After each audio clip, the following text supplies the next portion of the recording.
menguatkan dulu dari segi Islamnya. Teman-teman semuanya, yang namanya firman Tuhan itu berasal dari pewahyuan 100% yang diturunkan kepada para rasulnya. Bukanlah dari kesaksian seseorang dan bukan juga dari penyelidikan seseorang. Makanya Al-Quran itu menantang ya.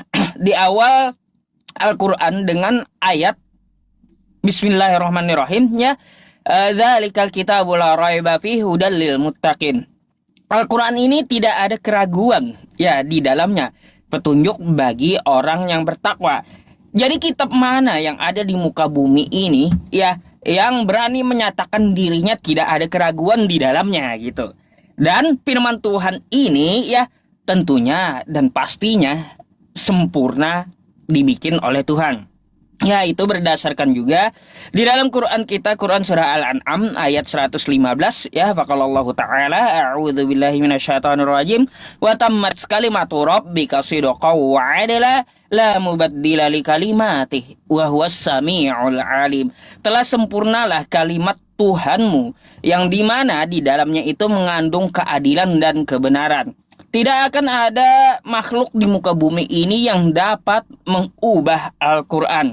Jadi Allah itu maha mengetahui lagi maha mendengar gitu ya teman-teman semuanya. Jadi kita dapat mengetahui Al-Quran kita itu bahkan harokatnya saja gitu ya. Jika diubah itu bakal ketahuan gitu. Baik di Indonesia maupun di seluruh dunia. Jadi Al-Quran itu udah semenjak dulu teruji.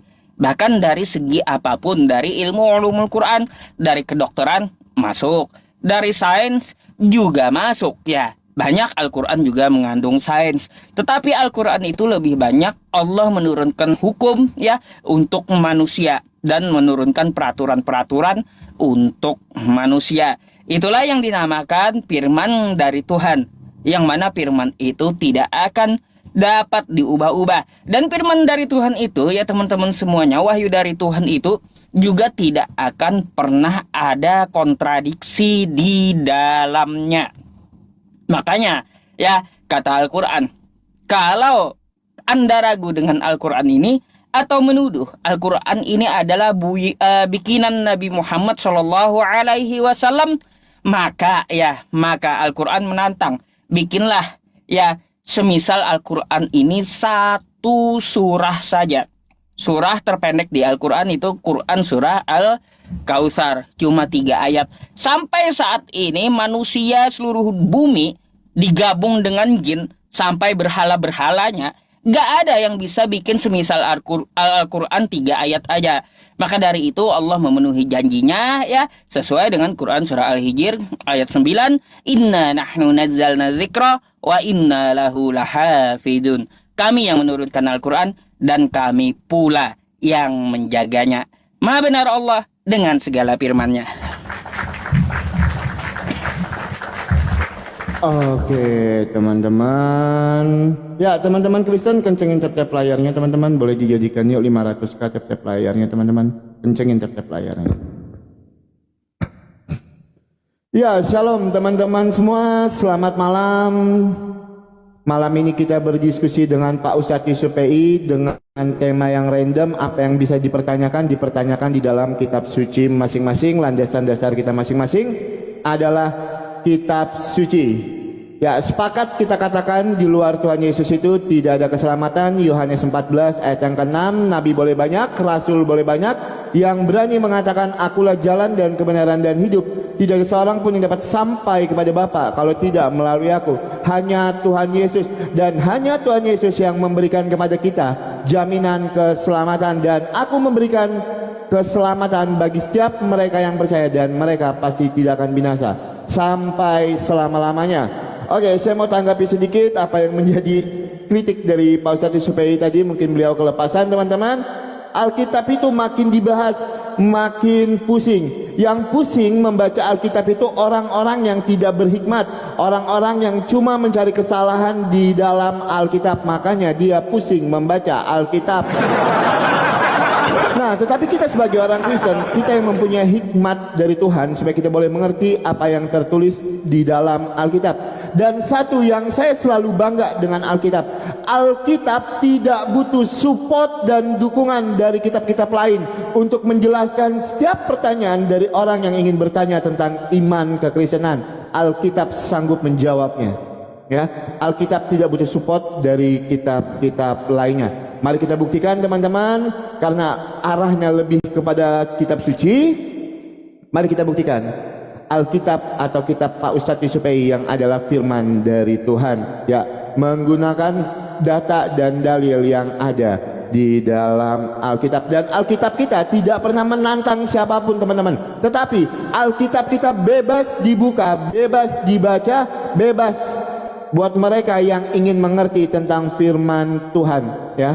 Alkitab kita tidak pernah mengklaim dirinya sempurna, tetapi Alkitab kita sanggup menjawab setiap pertanyaan dari orang-orang yang ingin bertanya tentang iman kekristenan.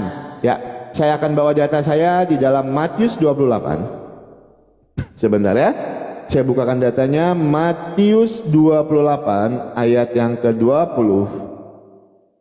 Karena ayat yang ke-19 sampai dengan ke-20. Karena itu pergilah, jadikanlah semua bangsa muridku dan baptislah mereka dalam nama Bapa, Anak dan Roh Kudus. Ayat yang ke-20. Dan ajarlah mereka melakukan segala sesuatu yang kuperintahkan kepadamu, dan ketahuilah aku menyertai kamu senantiasa sampai kepada akhir zaman. Jadi segala sesuatu yang dituliskan di dalam Alkitab itu adalah ajaran yang diajarkan oleh Tuhan Yesus. Mari kita buktikan teman-teman menggunakan data dan dalil yang ada. Alkitab ataukah Al-Quran yang adalah firman dari Tuhan. Buat teman-teman Kristen, kencengin tap-tap layarnya teman-teman, diposting-posting ulang, di-share-share ulang, biar roomnya aman, roomnya tidak gampang rungkat, ya. Nanti juga saya akan ada sedikit pertanyaan kepada Ustadz Yusupei dengan narasi-narasi yang disampaikan Pak Ustadz Yusupei tadi, ya teman-teman ya.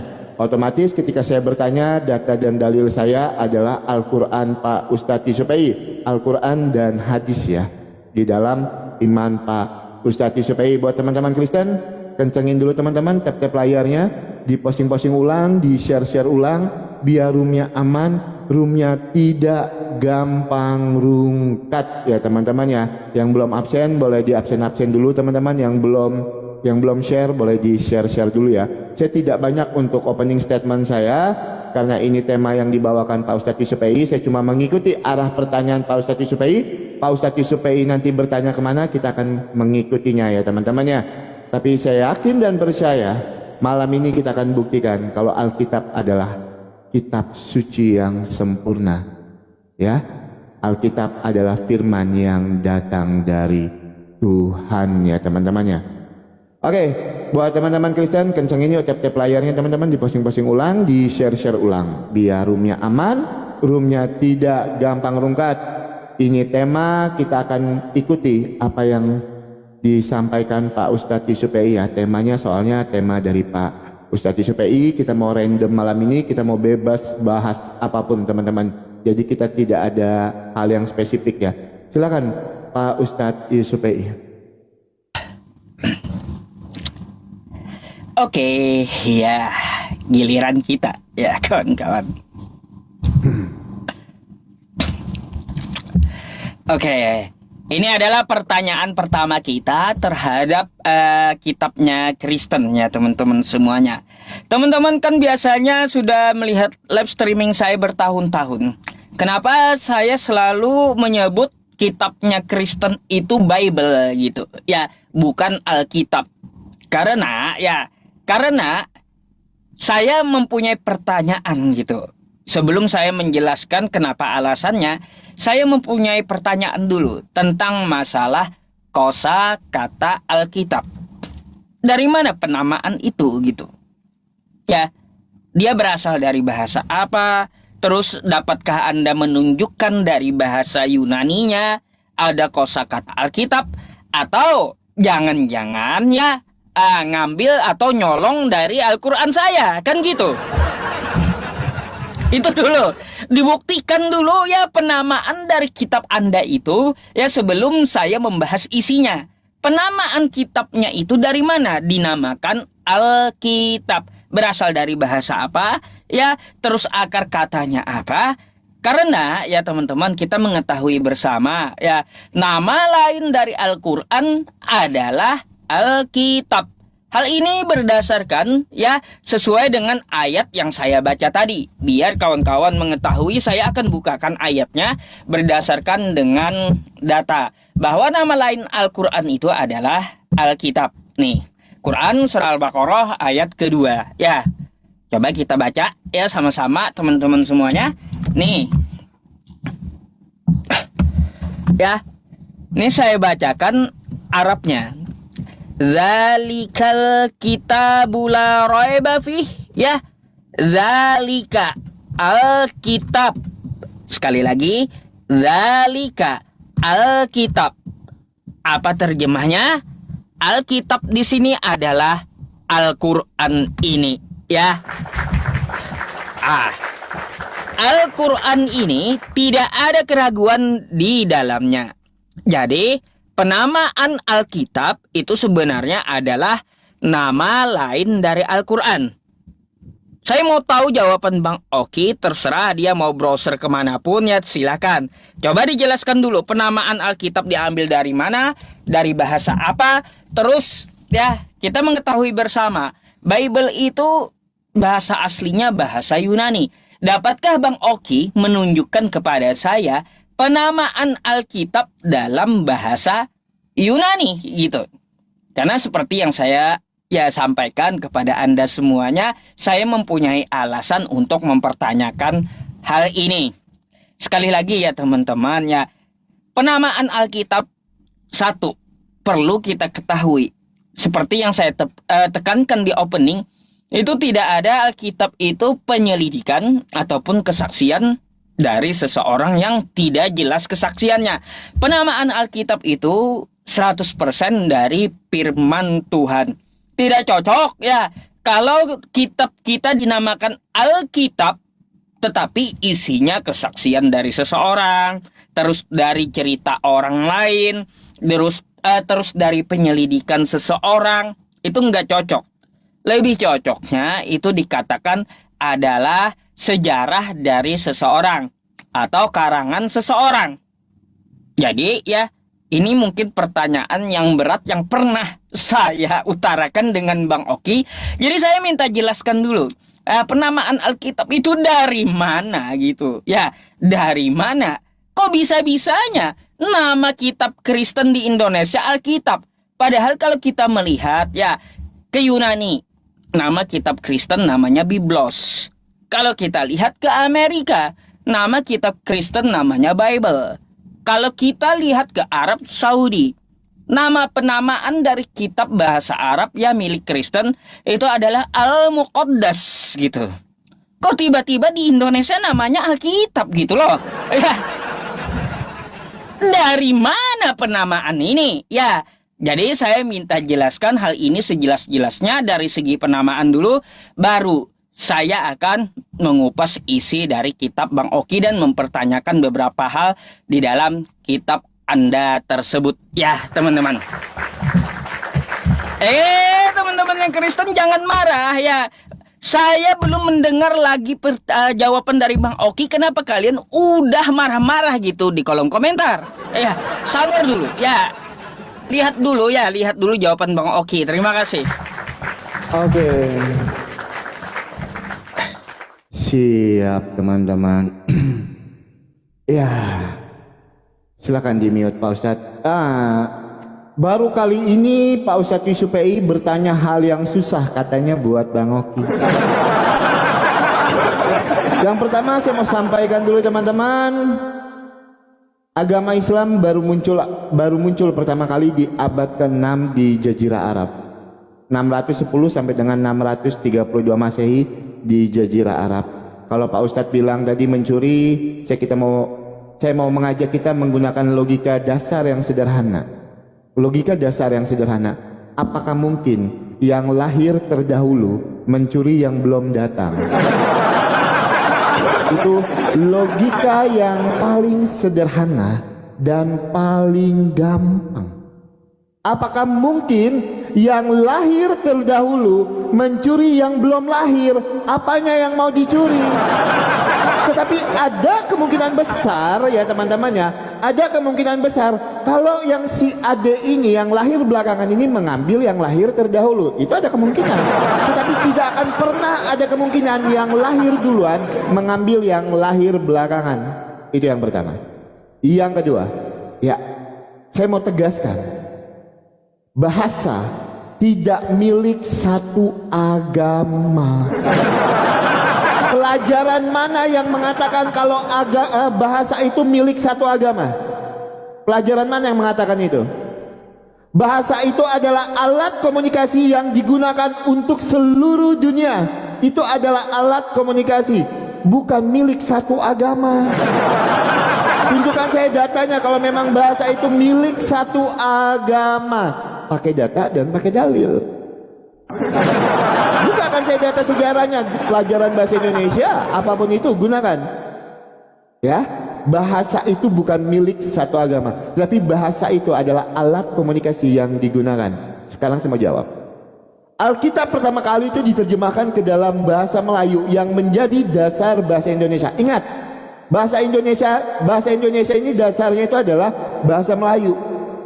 Para penerjemah itu menggunakan Alkitab sebagai kitab suci orang Kristen. Ya, kita pakai logika yang sederhana aja. Makanya beban pembuktiannya ada yang bertanya, di mana ada data dan dalil kalau bahasa itu milik satu agama? Atau kita butuh buka sama-sama teman-teman. Kita coba searching sama-sama ya. Coba kita buka searching sama-sama. Apakah bahasa milik satu agama? Sebentar ya, satu agama. Coba kita buka. Ya teman-teman ya. Nih, jadi jangan suka mengklaim-klaim ya Pak ya. Itu. Tidak, bahasa tidak secara eksklusif dimiliki oleh salah satu agama. Ya, kalau ada orang yang bilang bahasa itu milik satu agama, saya yakin dan percaya malam ini guru bahasa Indonesia di seluruh Indonesia ini menangis, teman-teman. Saya yakin dan percaya. Yang ketiga, kenapa Alkitab kami dituliskan dari hasil penyelidikan? Oh betul Pak, itu tertulis di dalam Alkitab.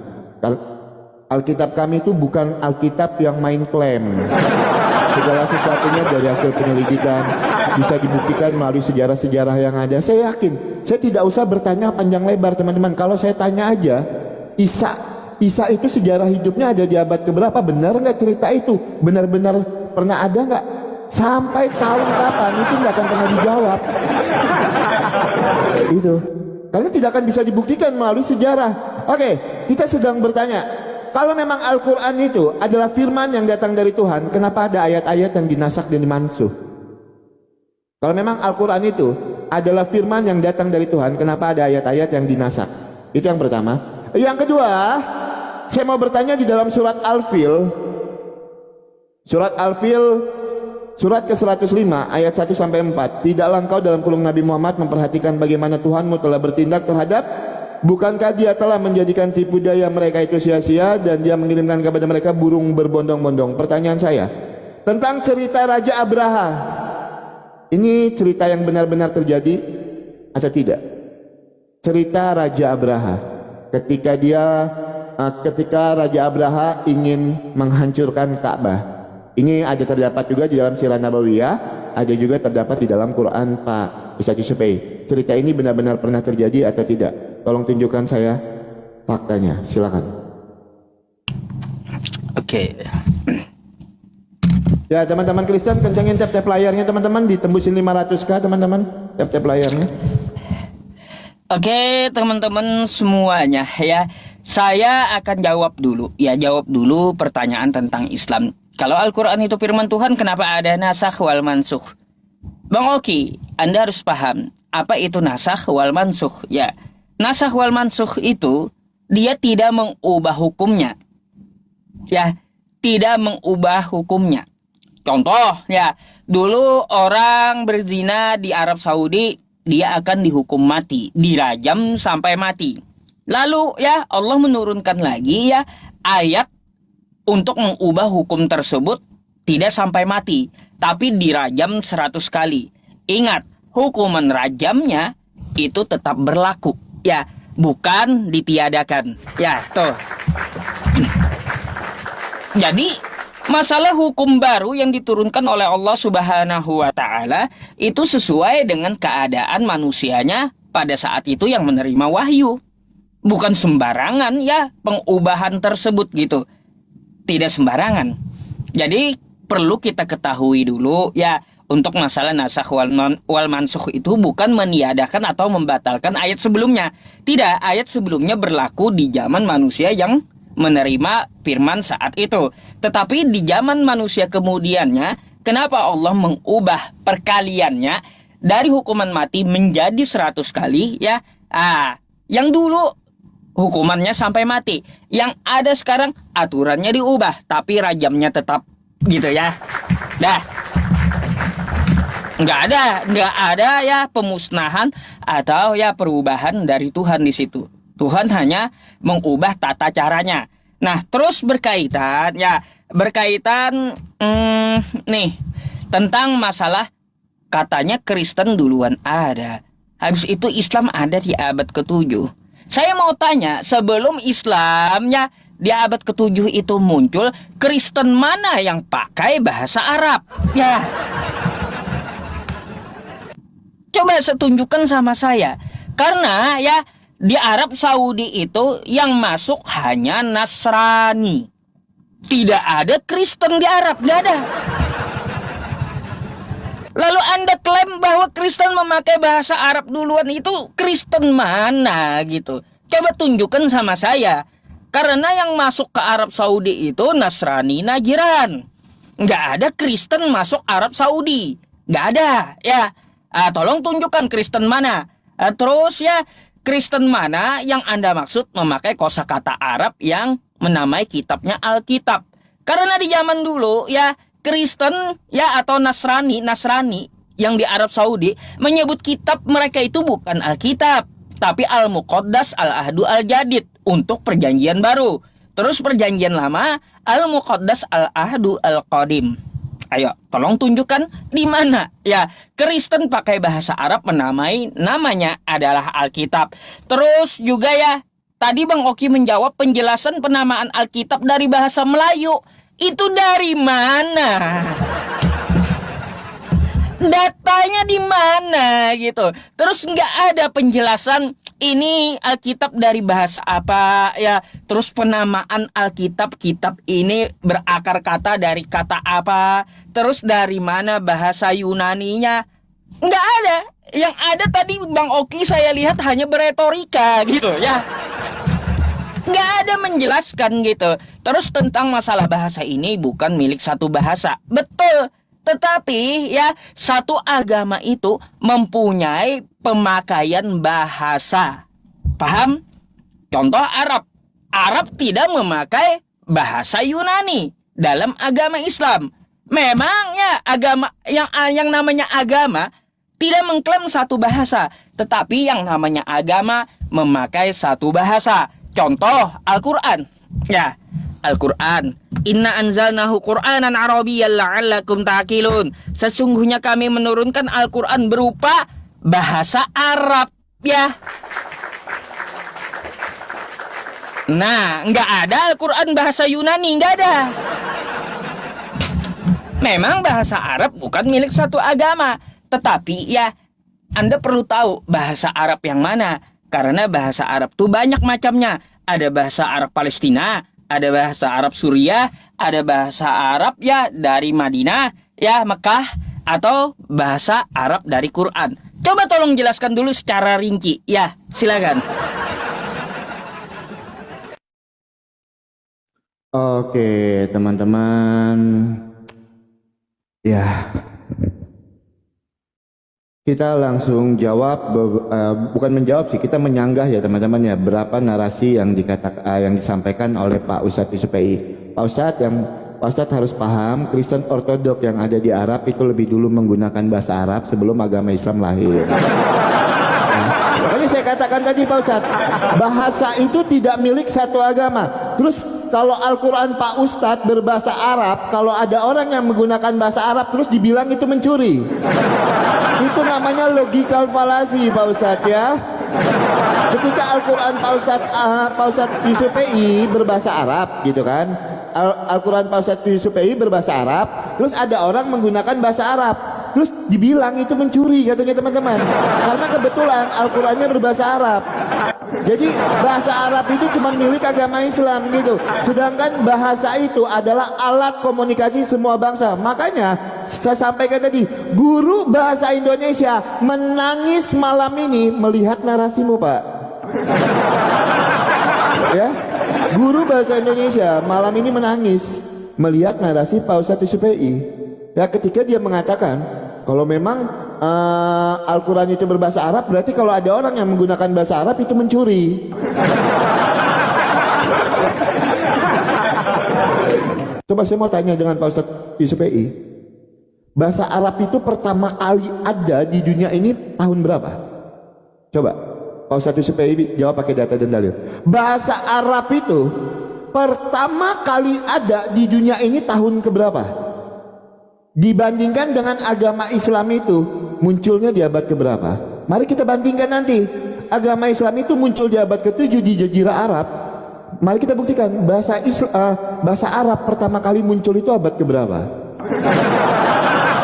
Ayo, silakan, ya, silakan. Tapi kalau kita lihat fakta sejarahnya, agama Islam baru pertama kali muncul itu di abad ke-7 di Jazirah Arab. Yang kedua, Pak Ustadz Yusuf PI tadi bilang Allah itu tidak mengubah hukumnya, tetapi itu dilakukan sesuai dengan keadaan manusia. Tentang ayat-ayat yang dinasak mansuh, Pak Ustadz, Allah itu kan maha tahu, betul? Allah itu maha tahu Pak Ustadz. Kenapa tiba-tiba dibatalkan? Kenapa tiba-tiba dirubah? Memangnya dia tidak tahu apa yang terjadi 5 tahun, 100 tahun ke depan? Tiba-tiba kaget, itu tiba-tiba dirubah sesuai dengan keadaan manusia, yang sesuai narasi Pak Ustadz Yusuf PI tadi, sesuai dengan keadaan manusia, kata Pak Ustadz Yusuf PI tadi. Ya, itu yang kedua. Yang ketiga, saya mau katakan dengan Pak Ustadz Yusuf PI, Pak, kami itu kalau berbicara bukan sesuatu yang tidak bersumber dan tidak berdata. Ya, sejarah penerjemahan ketika Alkitab pertama kali diterjemahkan dalam bahasa Melayu yang menjadi dasar bahasa Indonesia, para penerjemah menggunakan Alkitab untuk merujuk kepada kitab suci Kristen. Saya bersumber Pak. Itu. Saya tidak asal ngomong saja. Ya? Saya tidak asal ngomong Pak. Narasi saya bersumber. Tidak asal ngomong ya. Kebetulan juga kita belajar tentang bahasa kenapa di Indonesia itu kenapa di Indonesia itu namanya Alkitab, itu kita juga belajar untuk itu. Ya, Pak Ustadz Yusuf PI. Ngomong-ngomong, pertanyaan saya kok nggak dijawab ya? Di dalam surat Al-Fil, surah ke-105, tentang cerita burung Abraha, ya, bukan burung Abraha, cerita Raja Abraha yang ketika ingin menyerang Ka'bah. Itu cerita yang benar atau tidak? Itu kan peristiwa besar. Ya, itu kan peristiwa besar itu. Tertulis di dalam Quran, ada juga di dalam Sirah Nabawiyah halaman ke-48, paragraf kedua, itu ada. Ya, tolong jawab pakai data, Pak. Raja Abraha ketika dia ingin menyerang Ka'bah, cerita burungnya itu loh ya, yang saya tanya. Ketika burung melempar-lemparkan batu itu cerita benar atau cerita yang salah? Itu benar-benar pernah terjadi atau tidak, ya? Kalau kita masih mau berkelit di kenapa menggunakan nama Alkitab, Pak, yuk kita bongkar isinya. Kita buka isinya, bukan namanya. Ya, nama itu tidak menjamin isi. Mari kita buka isinya, apa yang diajarkan di dalamnya. Silakan. Ya.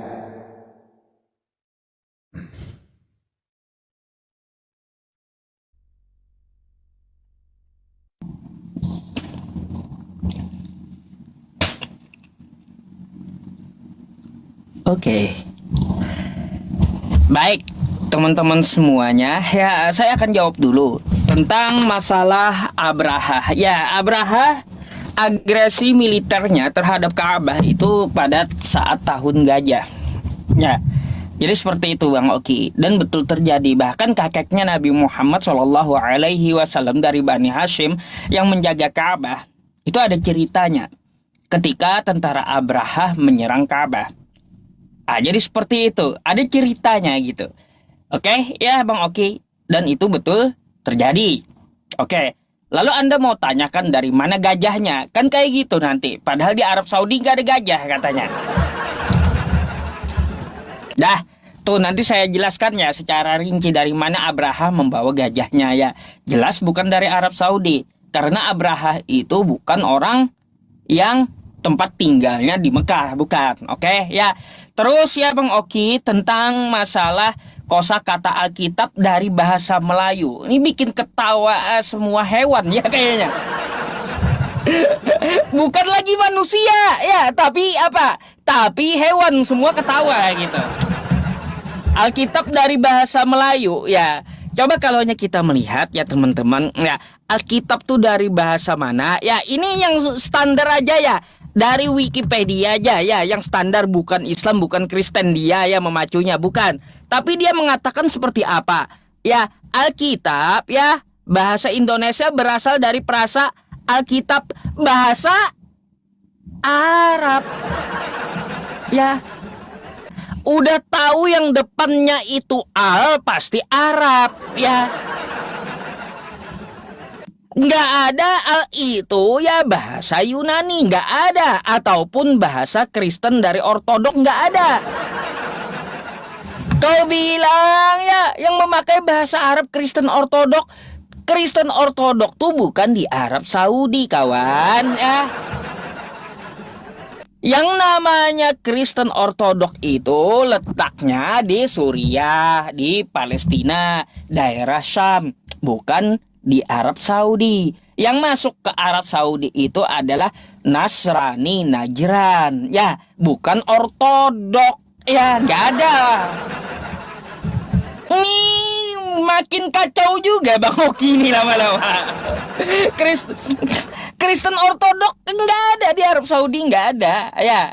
Yang namanya Kristen ya itu nggak ada masuk Arab Saudi. Yang ada Nasrani. Lalu apakah Nasrani dengan Kristen itu beda? Jelas beda. Yang namanya Nasrani itu keturunan dari Yakub, Bani Israel. Mereka menegakkan Taurat, wajib sunat, mengharamkan babi. Terus juga ya kalau kita lihat di Tarbiyah Imam Asy-Syafi'i ya, yang namanya Nasrani itu ahli kitab. Ya, ahli kitab, orang yang diberi kitab, ahli kitab. Tapi sedangkan Kristen, apakah ahli kitab? Terjemahannya aja kagak paham Kristen ya. Mau gimana? Sama terjemahan aja ya mereka nggak paham gitu dengan kitab mereka. Gimana mau kita sebut ahli kitab? Gak bisa gitu ya Bang Oki. Ya, kalaunya bahasa Melayu, coba tunjukkan kata dasar dari Alkitab itu apa dalam bahasa Melayu. Saya mau tahu. Saya akan kejar data Anda karena Anda beralasan yang namanya Alkitab itu berasal dari bahasa Melayu. Sekarang saya mau tanya, kata dasarnya itu apa kalau memang betul dari bahasa Melayu? Coba saya akan kritisi ya penamaan kitab Anda ini dulu. Saya akan kejar datanya gitu. Ya, mungkin ya itu dulu sedikit tentang masa nasakh wal mansukh. Bang Oki, di zaman para nabi, contoh Abraham atau zaman Nabi Adam, nggak ada ya Allah Subhanahu wa taala memerintahkan untuk berhaji, nggak ada. Karena Allah Subhanahu wa taala mengetahui Bang Oki, di zaman Nabi Adam kagak ada pesawat, di zaman Abraham kagak ada pesawat. Bagaimana orang mau menunaikan haji di pulau-pulau lainnya di luar Jazirah Arab? Maka dari itu ya tidak ada perintahnya di zaman Nabi tersebut. Lalu ya dimansuh. Ada lagi nih perintah untuk berhaji bagi seluruh manusia. Karena apa?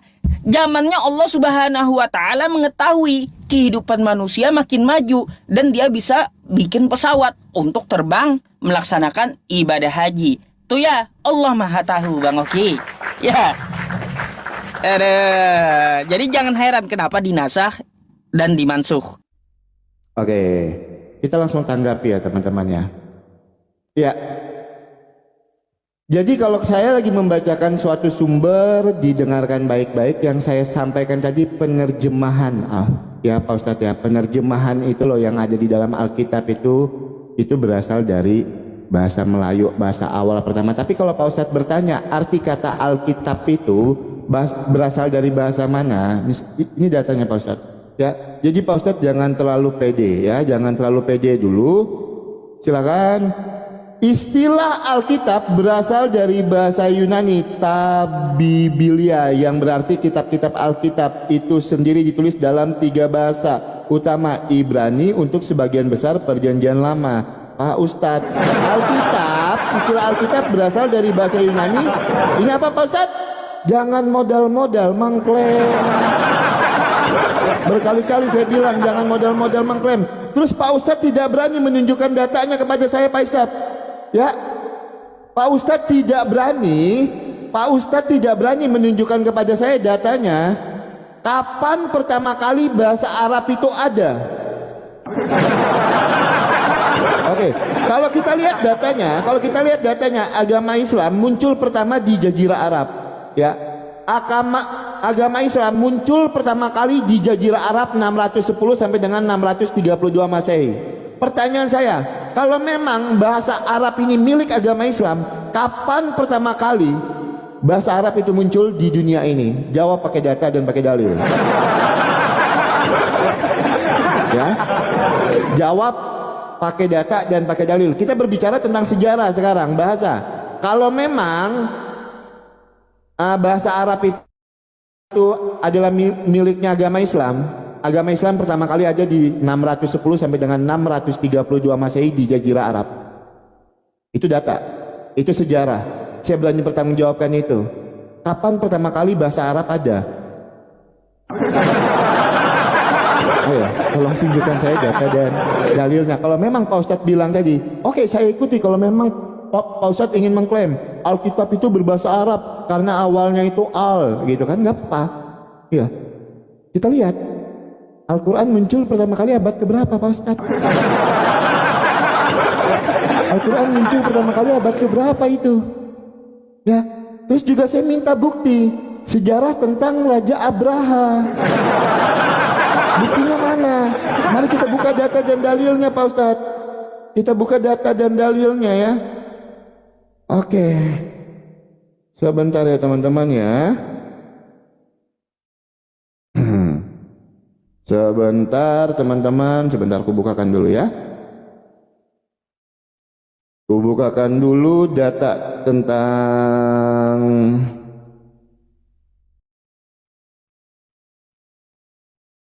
sebentar ya guys ya. Sebentar aku tunjukkan dulu teman-teman.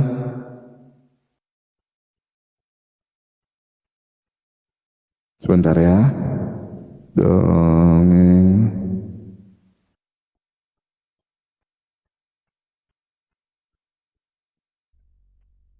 Saya lupa datanya ditaruh di mana.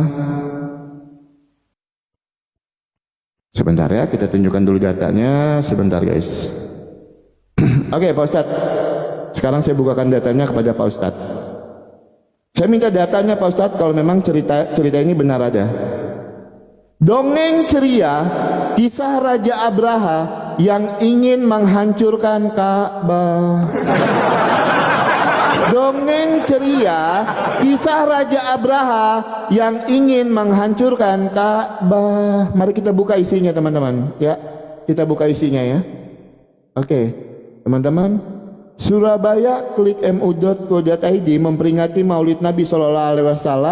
Sekolah bernuansa bahwa SD Muhammadiyah 9 Surabaya mengadakan dongeng ceria dan berbagi bersama.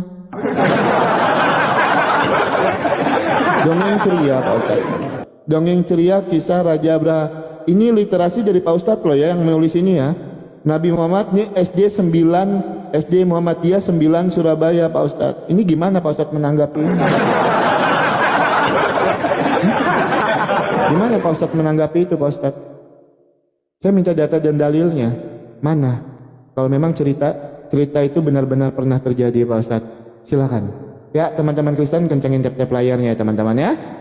Silakan.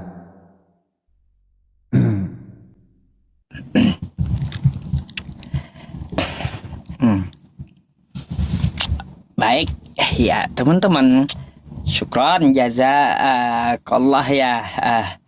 Jadi begini ya Bang Oki, mungkin kalau tentang cerita Abraha ya saya menampilkan dari artikel, yaitu kan Anda akan menyangka dongeng kata Anda. Baik, saya akan bawakan penelitian dari orang Kristen tentang kejadian Abraha ya. Nih, apakah dongeng menurut mereka ya dari peneliti-peneliti ini pada tahun 2015 ya? Penelitinya siapa? Di sini ya teman-teman ya, Elias J. Haben, terus John T. Katey ya. Ketiganya peneliti sejarah dari Amerika Serikat gitu ya, yang mengamati cerita kegagalan serangan Abraha berdasarkan surah Al-Fil 345. Oke? Nah, lalu apa kata mereka di sini ya? Di sini ada ya, mereka menuliskan ya, pasukan dengan kondisi menyedihkan, kemunculan luka bernanah dan bukan ya darah bukan disebabkan kerikil panas, melainkan kemungkinan terjadi akibat terkena serangan penyakit. Oke? Lalu di sini tentang masalah nih ya, tentang masalah Mutalib, mereka juga mengemukakan ya kayak gimana gitu ya. Ketika ya Abraha menyerang Ka'bah tersebut, karena penjaga Ka'bah pun ada. Jadi dari Bani Hashim, kakeknya Nabi ya, yaitu Abdul Muthalib. Nah, nih ya, di sini kamu bisa baca ya. Enggak usah ini deh ya.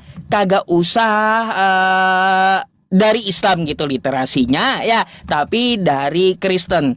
Yang dimaksud serangan itu apa? Ya, wabah cacar yang merajalela di Jazirah Arab. Ya, jadi banyak sumber-sumbernya. Selain ini pun ada penelitiannya lagi. Kan kayak gitu. Terus ya Bang Oki, tentang masalah penerjemahan.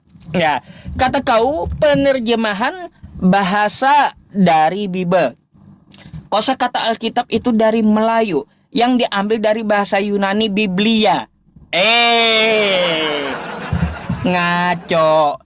Mana kalaunya berasal dari bahasa Yunani, tolong tunjukkan kosakata Alkitab itu apa kata dasarnya. Kalaunya Biblia dipindah ke dalam bahasa Arab ya Bang Oki, maka bukan Alkitab bahasa Arabnya, tapi apa? Hanya kataba. Ya, bukan Alkitab.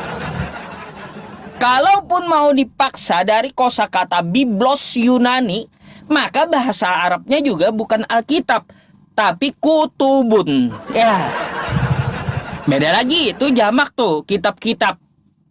Jadi kayak gitu, kumpulan buku-buku bahasa Arabnya bukan Alkitab, tapi kutubun. Jadi, kalaunya dari bahasa Yunani, apa kata dasar Alkitab yang dari bahasa Yunani? Silahkan kalian mati-matian nge-google ya, karena nggak bakal ada di Google gitu. Tuh ya, kalaunya namanya maling Bang Oki ya, yang namanya nyolong, kalaunya maling tuh ngaku, maka penuh penjara di Indonesia ini. Yang namanya maling kalau kita kejar ya kebenarannya seperti apa, dia akan stuck. Nggak akan dia menunjukkan kebenaran itu. Dia akan berusaha menutupi dengan kebohongan yang lainnya. Jadi seperti itu Bang Oki. Nah, terkait tentang masalah sejarah ya, tentang masalah sejarah saya mau bertanya dulu Bang Oki ya. Saya juga penasaran sejarah yang ada di dalam Bible Anda. Beberapa bulan ini, 1-2 bulan ini saya tanyakan, gak ada satupun pendeta yang bisa menjawab sejarahnya. Tentang masalah Matius 27 ya, nomor 52 sampai 53. Saya mau tahu itu sejarahnya dongeng atau tidak. Karena apa? Di situ waktu kebangkitan Yesus banyak kuburan terbuka, ya, banyak mayat bangkit, kan gitu. Yang saya tanyakan dulu Bang Oki ya, mayat siapa yang bangkit? Ada berapa orang mayat yang bangkit? Kuburan yang terbuka itu di kuburan mana? Tunjukkan ya. ini Bible ini dongeng atau tidak? Kalian kan tahu ya teman-teman semuanya tentang masalah Bible. Orang-orang kudus katanya bangkit, menunjukkan dirinya ke kota Yerusalem. Itu kuburannya mana? Siapa saja yang bangkit? Terus ada berapa orang yang bangkit? Mungkin itu dulu ya pertanyaan saya. Saya minta sejarah dari Bible tersebut. Ini dongeng atau bukan gitu? Coba tunjukkan sejarahnya. Silakan, atau bukti-buktinya. Oke. Ya, 5 teman-teman. menit aja terbatas Bang Oki ini. Ya. Silakan dulu ya, Sebentar, teman-teman. satu-satu. Kita langsung tanggapi ya guys ya. 2 pertanyaannya kita langsung tanggapi teman-teman semua. Ya, masalah Alkitab saya sudah jelaskan Pak Ustadz ya. Tentang penerjemahan kosakata Alkitab tadi saya sudah jelaskan, tapi mau berkelit di situ monggo silahkan. Oke, sekarang saya langsung jawab pertanyaan kedua Pak Ustadz Yusuf PI. Matius 27. Makanya kalau baca Alkitab jangan setengah-setengah. Ya. Ini saya jelaskan ya Pak Ustadz ya. Matius 27 ayat yang ke-53. Ini yang Pak Ustadz mau tanya kan? Dan sesudah kebangkitan Yesus, mereka pun keluar dari kubur lalu masuk ke kota kudus yang menampakkan diri kepada banyak orang. Pak Ustadz, ini cerita ini tidak satu dengan yang peristiwa penyalipan. Ini bukan cerita yang satu Pak Ustadz. Ya. Ini dan sesudah kebangkitan Yesus, ini peristiwa yang akan datang Pak Ustadz. Itu. Jadi kalau Pak Ustadz bertanya sekarang, loh ini belum terjadi Pak Ustadz. Dan sesudah kebangkitan Yesus, mereka pun keluar dari kubur lalu masuk ke kota kudus dan menampakkan diri kepada banyak orang. Ini peristiwa nanti yang akan terjadi setelah kebangkitan Tuhan Yesus. Itu maksudnya.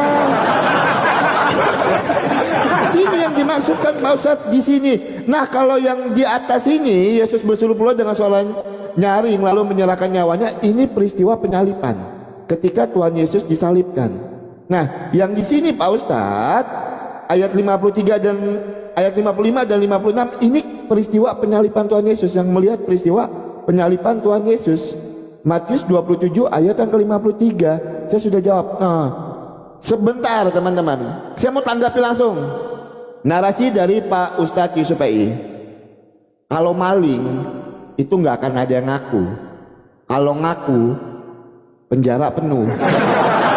Dari sudah 3 match ku minta, Pak Ustadz tidak berani menunjukkan secara jujur kapan bahasa Arab pertama tertua itu ada.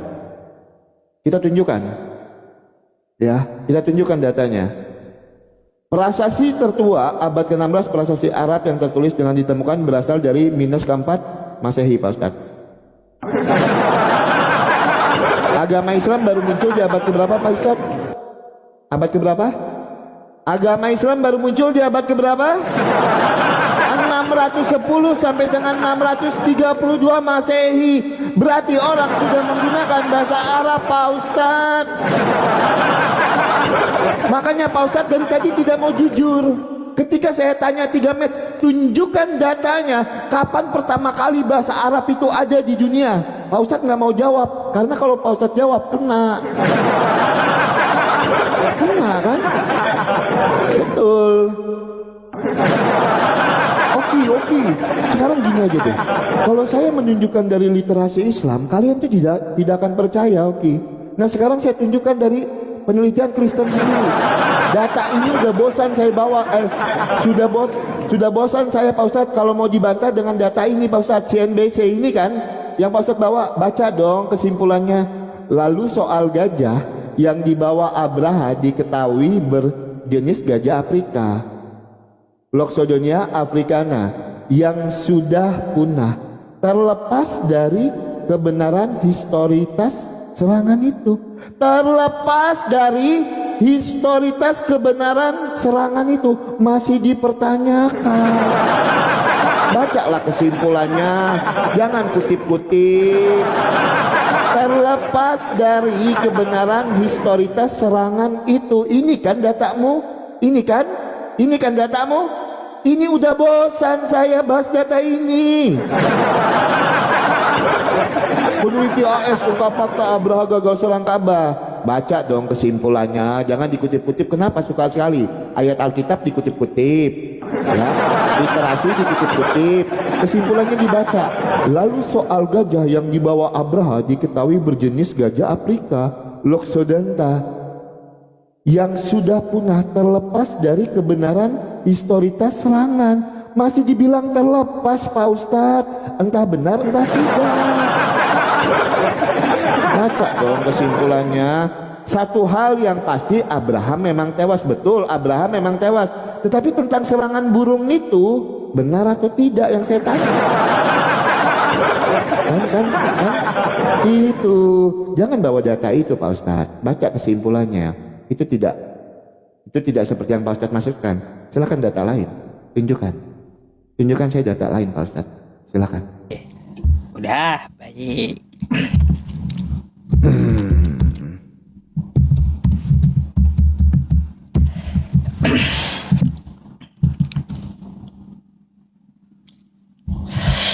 Oke ya teman-teman semuanya, saya akan tanggapi dulu Bang Oki ya. Lagi-lagi ya, berapa match Bang Oki tidak menunjukkan kosakata Alkitab itu didapat dari mana ya. Apa akar kata dari Alkitab? Sampai sekarang berapa match sampai dari awal ya sampai sekarang gitu nggak ada gitu penjelasannya Alkitab tuh dari mana ya. Jadi kayak gitu. Coba Bang Oki ya, kalaunya kita ya memakai bahasa Arab, Anda bertanya dari bahasa Arab itu keempat 4 sebelum Masehi kan kayak gitu, 4 SM itu bahasa Arab dari mana? Sedangkan di zaman kuno, ya di zaman kuno bahasa Semit itu udah ada. Orang menyebutnya bahasa Arab kuno. Makanya ada tuh nabi yang diimani oleh umat Islam namanya Nabi Soleh. Bahasanya bahasa Arab, ya. Lanjut setelah Nabi Soleh ada namanya Nabi Hud, ya bahasa Arab, ya. Jauh tuh sebelum Abraham nongol tuh, ya. Aduh, lalu kau dapat data dari mana? Ada bahasa Arab kuno. Cuma ya Bang Oki, tidak seperti bahasa Arab sekarang. Huruf hijaiyahnya masih terbatas. Kalau sekarang kan huruf hijaiyahnya sudah ada 30. Kalau dulu huruf hijaiyahnya kurang dari 15. Itu bahasa Arabnya. Jadi kau mau mengklaimnya bahwa Kristen memakai bahasa Arab duluan. Kristen mana?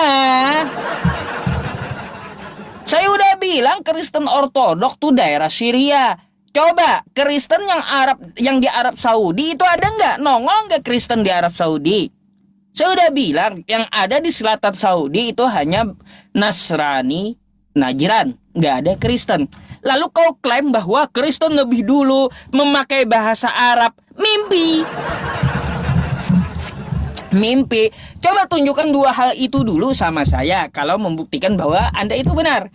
Nanti saya akan jelaskan ya teman-teman semuanya ya tentang masalah Alkitab itu berasal dari bahasa apa, terus wazannya seperti apa. Karena saya udah bilang bahasa Arab itu adalah bahasa Arab. Nih saya jelaskan sama Anda. Alkitab berwajan atau berakar kata dari kosakata kataba yang artinya tulis, kitab, kewajiban, ketetapan, ya. Itu bisa kitab, kewajiban, ketetapan. Bisa. Contoh ya kenapa diterjemahkan jadi kewajiban. Quran surah Al-Baqarah ayat 183. Ya ayyuhalladzina amanu kutiba. Kewajiban, ya. Atau jadi yang namanya Alkitab itu bahasa Arab. Dapatkah Anda bantah data saya? Coba tunjukkan dari mana bahasa Arab, bahasa Yunani yang seperti saya jelaskan tadi. Apa ya Bang Oki, apa kosakata Arab, kosakata Yunaninya dari Alkitab itu? Coba ya. Dari tadi saya menjelaskan seperti itu seperti apa.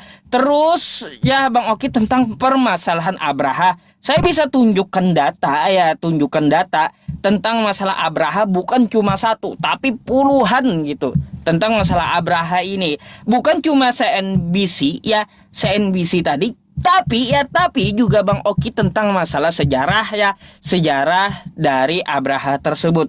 Adakah burung ababilnya? Adakah ditemukan? Ada Bang Oki ya. Banyak ya nih. Kalau Bang Oki ya membaca banyak informasi tentang Abraha nih, tentang masalah burung ababilnya adakah ditemukan atau tidak, kan kayak gitu.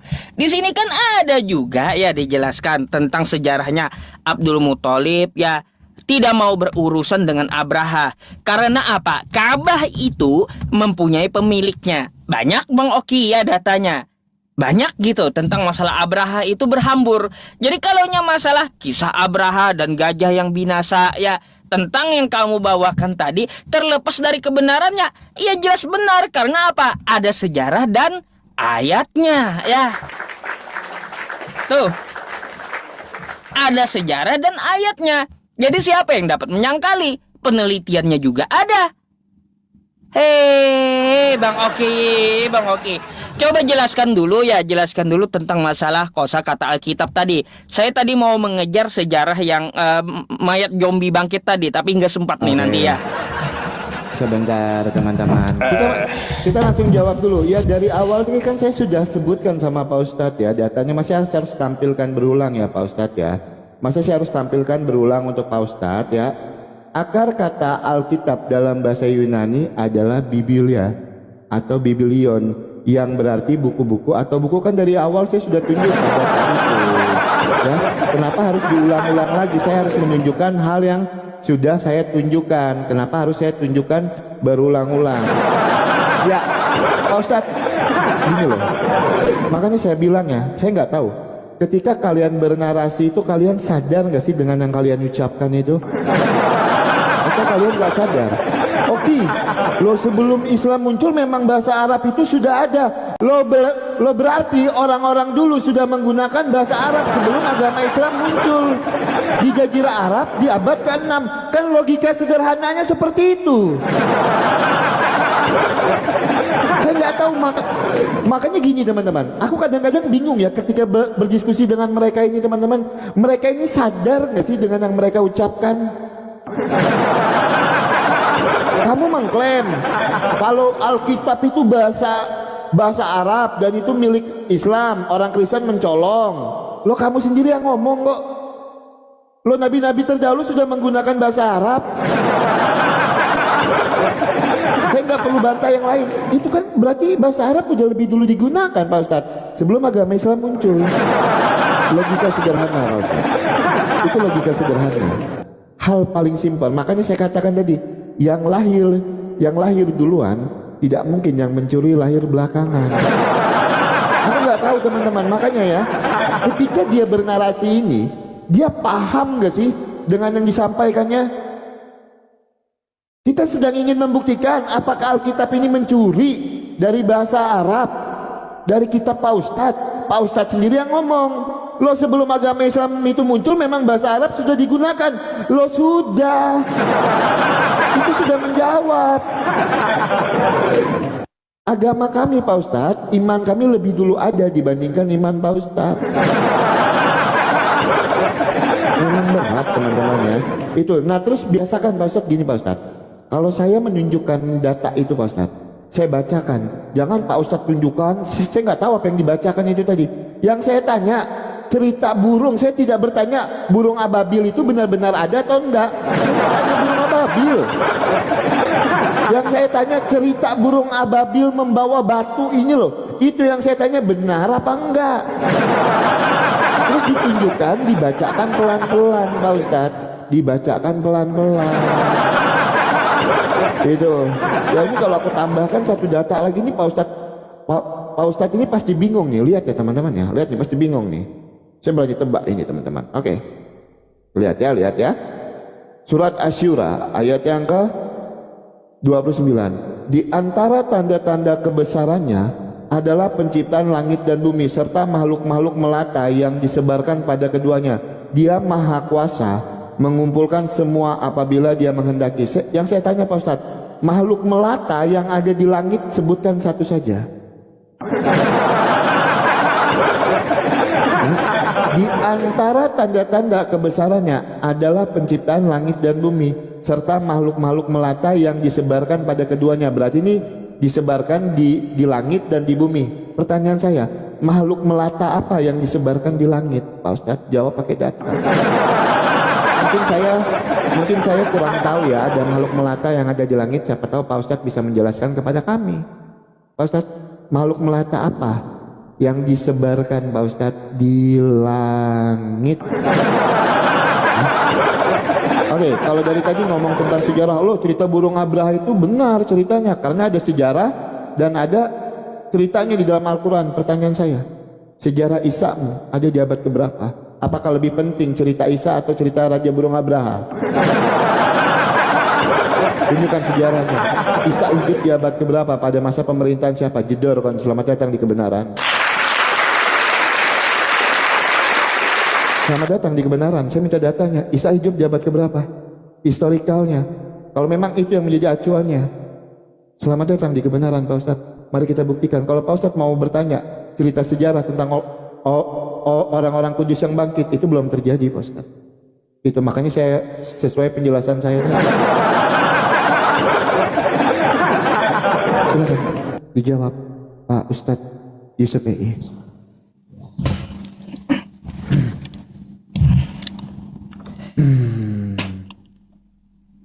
Ya teman-teman Kristen, kencengin tap-tap layarnya teman-teman, dikencangin. Oke ya teman-teman, saya akan jawab Al-Qur'annya dulu ya. Jadi ya Bang Oki, kamu itu membawa Asyura ayat 29, wa min ayati khalqus samawati wal ardi. Allah yang menciptakan langit dan bumi. Terus wa ma batsa fihima min dabbah. Dabbah itu melata, artinya berjalan di atas bumi. Kau buka dulu udah bahasa Arab kalau gitu ya. Bukannya terbang di langit melata itu. Coba ya kau ya bahasa min dabbah. Dabbah itu sesuatu yang berjalan di muka bumi. Artinya aduh. Jadi apa yang berjalan di muka bumi yang melata? Banyak ular ya. Juga di bumi ya. Bukan berarti yang namanya dabbah itu melatanya di langit. Kalau udah di langit itu bukan melata, namanya terbang. Aduh, tuh gampang kali dijawab ya. Kalau bawa itu ya Bang Oki, Anda bertanya hewan apa yang melata di langit, bikin ketawa itu ya. Pahami dulu kosakata melata itu di bumi kah, di langit kah ya. Untuk masalah kosakata melata ya Bang Oki. Terus untuk permasalahannya tadi kamu menunjukkan ya dari bahasa Biblia. Saya mau tanya, bahasa Biblia itu berubah dari Alkitab itu dari sastra apa kayak gitu ya? Kalaunya Arab yang kubawa tadi ya Bang Oki, kata bayak tubuh kitaban kan kayak gitu. Tuh ada perubahannya, ada tasrifnya. Kalau Biblia apa? Ya, Biblia, Biblos, Bibel. Jadi apa? Jadi Alkitab. Coba. Jangan asbun gitu ya. Asbun sama sekali berakar kata dari Biblia.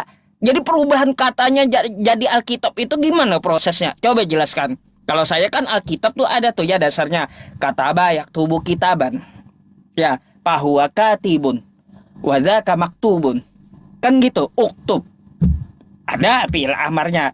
Kalaunya bahasa isim ma'rifahnya Alkitab. Ada kayak gitu. Perubahannya ada, dasarnya Alkitab. Biblia itu jadi berubah Alkitab kayak gimana perubahannya? Ya. Coba dah. Terus Bang Oki ya dari saya kumpulkan dulu ya pertanyaan Anda. Saya mau ke Kristen dulu karena saya bicara 5 menit aja nggak cukup gitu untuk menanggapi Anda masalah burung.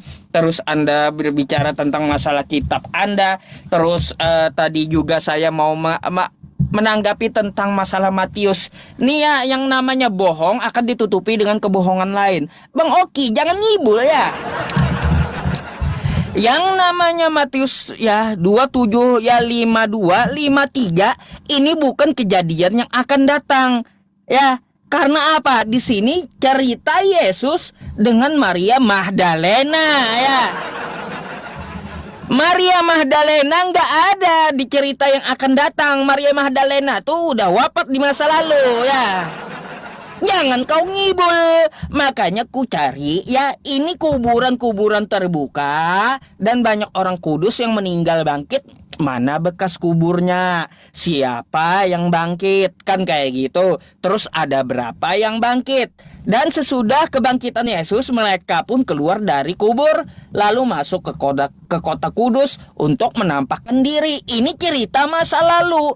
Karena kalau kita baca ya ayat 56, 5556-nya bercerita tentang Maria Magdalena. Nggak ada Maria Magdalena tuh hidup di zaman yang akan datang ya. Jangan ngibul gitu ya. Cobalah kalau bohong tuh ya jangan terlalu banyak gitu loh ya. Coba saya minta peninggalannya, sejarahnya mana kuburan yang terbuka itu ya. Terus siapa aja yang bangkit ya. Terus ada berapa, bekas kuburannya mana ya, kan kayak gitu ya. Nah ini saya kejar ya, dari kemarin nih saya ngejar ini. Itu kan tinggal 20 detik. Baik, saya akan tanggapi tentang masalah ababil setelah ini aja. Coba saya minta dulu ya, masalah Biblia tadi berubah jadi Alkitab kayak gimana perubahannya? Terus ini mana peninggalannya? Silakan ya. Oke. Iya teman-teman, sebentar ya teman-teman, kita langsung tanggapi teman-teman, seru ini teman-teman. Ya, kita langsung tanggapi pertanyaannya ya teman-teman ya. Oke. Masalah akar kata Alkitab tadi saya tidak akan mengulangi hal yang sudah 3 kali saya bukakan ulang-ulang. Pak Ustadz, gini loh Pak Ustadz. Makanya kalau saya menjelaskan itu didengarkan. Yang bilang cerita ini yang akan datang semuanya itu siapa Pak Ustadz? Makanya saya tunjukkan Pak Ustadz, dari ayat 54 sampai 56 itu terjadi saat peristiwa penyalipan itu Pak Ustadz. Nah ayat yang ke-53 dan sesudah kebangkitan Yesus, ini kita buka datanya teman-teman. Makanya kalau orang bernarasi itu didengarkan, ya kupingnya dibuka gitu loh. Dan sesudah kebangkitan Yesus mereka pun keluar dari kubur. Ini peristiwa yang belum terjadi Pak Ustadz. Ya, ini yang akan datang peristiwa ini Pak Ustadz.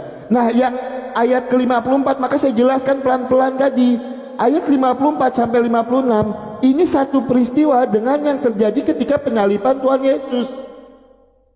Ini peristiwa penyalipan. Itu loh. Jadi yang ayat 53 ini sesudah kebangkitan Yesus Pak Ustadz. Ini belum terjadi. Gitu loh. Makanya kalau orang ngomong didengerin. Sama kayak ini teman-teman. Oki, jangan asal ngomong Oki. Asbun. Kalau bertanya hewan melata itu adalah hewan yang merayap di bumi. Loh saya juga tahu Pak Ustadz, hewan melata itu hewan yang merayap di bumi. Makanya kalau orang bertanya itu didengerin. Orang menjawab enggak dengar, orang bertanya enggak dengar. Makanya Pak Ustadz, ya ini pelan-pelan nih Pak Ustadz, pelan-pelan. Dia di antara tanda-tanda kebesarannya adalah penciptaan langit dan bumi. Ini langit dan bumi ya Pak Ustadz ya. Berarti ada yang di atas, ada yang di bawah. Pahami pelan-pelan nih saya nih. Serta makhluk-makhluk melata yang disebarkan pada keduanya. Nah makhluk melata ini kan merayap di bumi. Ini kan disebarkan pada keduanya Pak Ustadz. Kalau disebarkan pada keduanya berarti ada yang di langit, ada yang di bumi. Nah yang saya tanya Pak Ustadz, hewan melata apa yang di langit? Itu yang saya tanya. Loh kalau anak kecil pun tahu Pak Ustadz, kalau hewan melata itu adalah hewan yang berjalan di atas bumi. Saya juga tahu. Tetapi di sini tertulis, di antara tanda-tanda kebesarannya adalah penciptaan langit dan bumi. Ini langit dan bumi nih, ingat nih poinnya nih. Langit dan bumi. Serta makhluk-makhluk melata yang disebarkan pada keduanya. Ini makhluk-makhluk melata ini disebarkan pada keduanya. Keduanya di sini merujuk kepada langit dan bumi. Ini loh, disebarkan pada keduanya. Di sini kan merujuk kepada langit dan bumi Pak Ustadz. Yang saya tanya, hewan melata apa yang disebarkan di langit? Karena kalau melata itu kan merayap di bumi, saya tahu. Makanya kalau orang bertanya didengerin baik-baik. Jangan asbunoki. Hewan melata itu kan merayap di bumi. Makanya di situ kalau nggak ada tulisan langit, saya nggak akan bertanya. Itu kan disebarkan pada keduanya. Bacalah Qur'annya. Anak SD pun tahu hewan melata itu hewan yang merayap di bumi. Nah pertanyaannya, di sini kan disebarkan pada keduanya, langit dan bumi. Nah yang di langit itu yang melata seperti apa maksudnya? Makanya dari tadi tuh saya ngomong teman-teman, diskusi dengan mereka ini teman-teman, dia ini nggak tahu yang dia omongin apa. Berapa kali saya ngulang-ngulang begitu coba? Itu, coba baca pelan-pelan Qur'anmu itu loh, pelan-pelan baca Qur'anmu. Di antara tanda-tanda kebesarannya adalah penciptaan langit dan bumi. Ada langit, ada bumi di situ, serta makhluk-makhluk melata yang disebarkan pada keduanya. Keduanya di situ kan merujuk kepada langit dan bumi, ya kan? Kalau di situ cuma bumi, saya nggak nanya Pak Ustadz. Nah hewan melata apa yang disebarkan di langit itu yang saya tanya.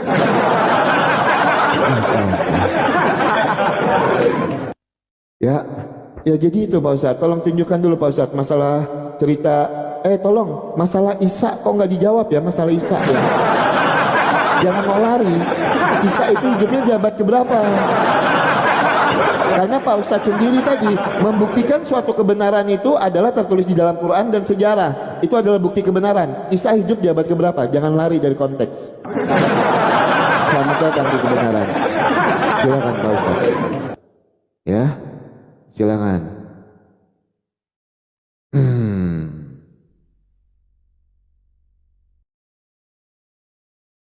Oke ya teman-teman ya. Aduh, saya mau ketawa dengan Bang Oki ini. Bang Oki ya, kan anak SD kan tahu apa yang dimaksud melata. Adakah di anak SD itu belajar melata itu di langit? Saya mau tanya dulu gitu. Adakah yang namanya melata tuh di langit? Aduh, kan kata kau tadi anak SD pun tahu yang namanya melata tuh berjalan di muka bumi. Lalu kau bertanya, apa yang melata di langit? Ini waras atau kagak gitu? Udah tahu melata tuh di muka bumi, lalu kenapa kau tanya yang di langit? Nah untuk itu ya Bang Oki nih, saya kasih tahu ya, Asyura ayat 29 tuh ya nih. Ya, apa yang dimaksud ya nih, kalau kita lihat ya di sini Bang Oki ini ya, yang dimaksud ya di antara tanda-tanda yang menunjukkan kebesaran Allah, kuasa dan kekuasaannya adalah penciptaan langit dan bumi tanpa contoh sebelumnya, dan berbagai jenis makhluk bernyawa yang ditebarkan di muka bumi ya, bukan ditebarkan di langit ya. Memang penciptaan langit dan bumi itu ciptaan Allah ya, tapi yang namanya melata tuh ditebarkan di muka bumi maksudnya ya. Makanya yang namanya melata kagak ada di langit ya. Yang namanya melata di langit itu bukan melata, tapi di langit itu namanya terbang ya Bang Oki ya, bukan melata gitu. Coba kau balik lagi dah ke SD ya. Aduh, terus Nabi Isa ya Bang Oki nih, saya bukakan aja kalau kita lihat ya, dia hidup di zaman siapa? Menurut tafsir aja Bang Oki ya, dia hidup di zaman Herodes gitu ya untuk Nabi Isa. Nih, banyak sih, nanti saya tunjukkan ya. Tapi kan Anda tanyanya di zaman apa? Nanti saya tunjukkan. Dia hidup di zaman Herodes menurut tafsir. Terus ya nih, apalagi nih Bang Oki, tentang masalah burung ababil betul terjadi ya.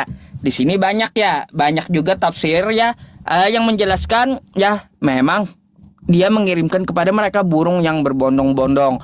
Nih ada tafsir dari Ibnu Katsir pun ya tentang masalah burungnya seperti apa. Ya, nih nama kitabnya At-Tahrir wa Tanwir juga ada, dan itu betul terjadi. Terus apalagi nih tentang masalah Matius ya, kau mulai ngibul lagi ya. Kok bisa ya teman-teman ya, 52, 53 itu katanya sudah terjadi. Ya, lalu ini belum terjadi yang 553 katanya. Habis itu yang 54 sudah terjadi. Ini apa? Cuma ayat yang 53 yang belum terjadi. Yang ayat 52 serta sampai 54 sampai 56-nya sudah terjadi. Kayak gimana itu ceritanya? Ini adalah alasan yang kau paksakan, Bang Oki ya. Karena apa ya? Cerita gempa ini terjadi ketika Yesus itu bangkit. Ada juga orang-orang kudus yang bangkit. Kau bilang 52 udah terjadi, 53 belum terjadi, 54 udah terjadi, sampai 56 udah terjadi. Kok bisa 53 doang yang kagak terjadi, hah? Yang nanti kejadiannya ini dari mana gitu loh. Ini tafsiran mabok, Bang Oki ya. Kau baca lagi dah kitab kau ya, kitab kau. Nggak ada sejarahnya ya yang dapat dibuktikan bahwa ada mayat bangkit dari kubur ya, zombie kudus bangkit gitu. Ini adalah dongeng dari Bible yang sampai saat ini ya saya tidak ada mendapat jawaban, bahkan dari pendeta sekelas S2 pun nggak ada ya. Tuh, dongeng dari Bible yang telak di depan mata kita gitu ya. Di sini kan ada penjelasannya juga toh ya. Kalau kita lihat dari Alkitab Sabda, udah terjadi toh ya, catatannya udah terjadi ya. Kau aduh, Bang Oki ya. Astagfirullah. Jadi ya Bang Oki, Asyura 29 tadi namanya dabbah. Dabbah itu yang berjalan di muka bumi, itu maksudnya. Ya mungkin Bang Oki bisa, tadi kan saya yang dulu, habis itu Bang Oki, saya nggak ada pertanyaan lagi ya. Mungkin kita habis ini bisa closing, silakan. Oke. Sebentar ya Pak Ustadz ya. Ya, silakan di-mute Pak Ustadz. Oke, teman-teman, memang hal yang membuat kita berat ketika berdiskusi dengan orang yang mengatakan kalau bumi itu bulat, air laut tumpah. Itu yang paling berat Pak Ustadz. Dan itu yang saya rasakan Pak Ustadz. Kalau Pak Ustadz bilang anak SD pun tahu kalau hewan melata itu ada di bumi, saya pun tahu Pak Ustadz. Tapi yang berkata itu bukan saya, yang berkata itu kan Qur'anmu. Itu yang saya tanya. Makanya itu saya pertanyakan, pahami itu. Itu loh, yang mengatakan hewan melata di langit itu bukan saya Pak Ustadz. Itu Qur'anmu. Makanya sampai baca pelan-pelan dari tadi ternyata nggak nyampe teman-teman. Ternyata nggak nyampe. Ini yang dikatakan di sini apa Pak Ustadz? Di antara tanda-tanda kebesarannya adalah penciptaan langit dan bumi. Ini langit dan bumi ya. Ini langit dan bumi nih. Serta makhluk-makhluk melata yang disebarkan pada keduanya. Keduanya di sini merujuk kemana Pak Ustadz? Makhluk-makhluk melata yang disebarkan pada keduanya di sini merujuk kemana? Langit dan bumi. Nah yang saya tanya, yang di langit itu apa? Bukan saya yang ngomong. Yang ngomong itu Qur'anmu.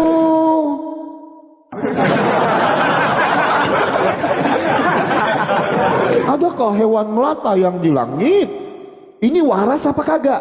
Yang waras ini mengerti apa enggak? Dari tadi saya bilang, yang ngomong bukan saya. Saya juga tahu kalau hewan melata itu ada di bumi. Pak Ustadz, hewan yang terbang itu namanya apes. Ya, hewan apes. Kalau yang di langit itu burung. Belajarlah, ya kan? Ya, kalau yang di bumi itu namanya melata. Kalau yang di atas itu apes, ya. Itu Pak Ustadz. Ya, jadi yang sedang tidak waras bukan Bang Oki ya Pak Ustadz ya. Bukan, kalau tidak ada tertulis disebarkan pada keduanya di sini, saya tidak akan bertanya dengan Pak Ustadz Yusufi. Serius. Kalau di sini tidak tertulis disebarkan pada keduanya, saya tidak akan bertanya. Itu karena ini harus saya ulangi nih teman-teman biar nggak jadi framingan nih. Ini saya ulangi sekali lagi, nggak apa-apa lah Bang Oki bosan. Itu ini di antara tanda-tanda kebesarannya adalah penciptaan langit dan bumi. Ini langit dan bumi nih. Serta makhluk-makhluk melata. Ini makhluk melata nih yang disebarkan pada keduanya. Keduanya di sini merujuk kepada mana? Keduanya di sini kan merujuk pada langit dan bumi, atau ada yang lain? Keduanya di sini kan merujuk pada langit dan bumi. Nah, yang saya tanya, yang melata yang di langit ini apa? Kalau melata yang di bumi, kenapa saya nggak nanya? Karena saya juga paham. Yang saya tanya, yang di langit ini apa hewan melata? Berat guys. Sungguh berat. Ini waras kagak? Ini Pak Ustadz sebenarnya ngerti apa enggak pertanyaan saya? Masalah Alkitab ditanya lagi, Pak Ustadz, kami orang Kristen itu ya katakan ya, tidak katakan tidak. Selebihnya berasal daripada si jahat. Ini karena waktu saya 10 menit teman-teman, gak apa-apa nih. Karena waktu saya 10 menit gak apa-apa nih, saya tanggapin ya. Pak Ustadz, dan sesudah kebangkitan Yesus, Tuhan Yesus kan udah bangkit nih Pak Ustadz. Ini tapi peristiwa ini belum terjadi Pak Ustadz. Ayat yang ke-54 sampai dengan ke-56 ini Pak Ustadz, ini satu peristiwa dengan penyaliban Tuhan Yesus. Makanya di sini kan tertulis, ini poinnya loh. Dan sesudah kebangkitan Yesus, ini poinnya Pak Ustadz, ini yang jadi poinnya. Jadi peristiwanya belum terjadi Pak Ustadz. Ya, itu Pak Ustadz. Nah, makanya tolong jawab Pak Ustadz. Jangan jadi standar ganda. Ketika Pak Ustadz cerita Raja Abraha, Pak Ustadz tadi mengatakan, loh, sesuatu itu benar karena tertulis di dalam Al-Quran dan sejarah. Masalah Nabi Isa itu kan tertulis di dalam Al-Quran, An-Nisa 157. Ia tidak disalibkan melainkan diserupakan. Pertanyaan saya, data sejarah mana yang menuliskan? Data sejarah mana yang menuliskan itu Pak Ustadz?